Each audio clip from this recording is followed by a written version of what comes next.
Hi there, today we're taking a full look at Yuta, also known as Cursed Partners in Jujitsu Shenanigans, going over his base moves, his awakened kit, Rika, and how you're actually supposed to use all of it together. Because a lot of people pick Yuta thinking he's just a broken character you can mash with, and then they end up confused when they're losing trades or getting punished. Yuta is strong, but he's one of the more difficult characters to use and can be pretty challenging for newer players or even more experienced ones. In base form, Yuta is all about control and consistency.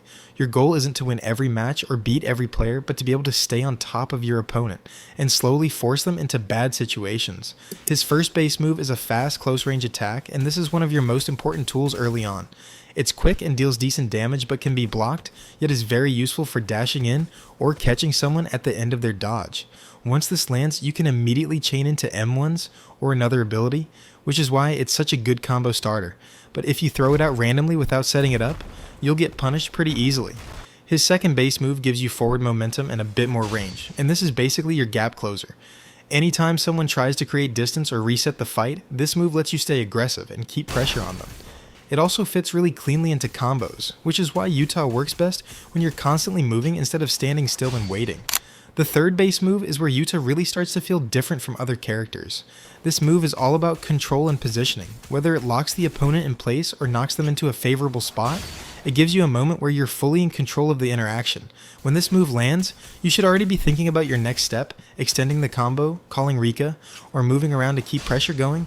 This is one of the easiest ways to start overwhelming people who don't know how to respond.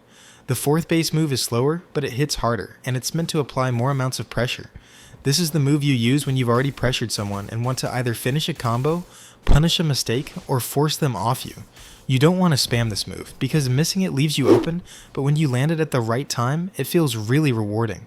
Now let's talk about Rika, because this is honestly the most important but hardest part of Yuta's entire character. Rika to most players isn't that good, or buggy and uncontrollable, but if you learn how to use it, it can be really good. When you use Rika properly, you're basically attacking while also buying yourself time to run away or attack them, and that alone makes Yuta feel overwhelming to fight against. The biggest mistake I see Yuta players make is calling Rika randomly in neutral, because good players will just dodge it and punish you for free. Instead, you want to use Rika after you've already landed a hit, when the opponent is stuck in hit stun and can't easily escape.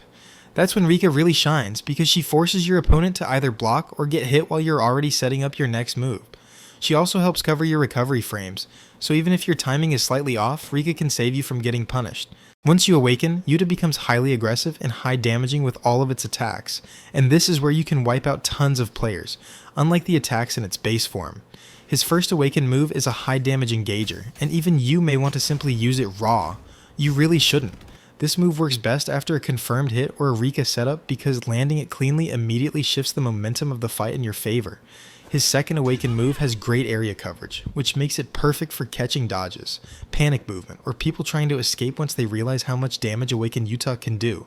It's also a really solid combo extender, especially when opponents start playing scared and moving predictably.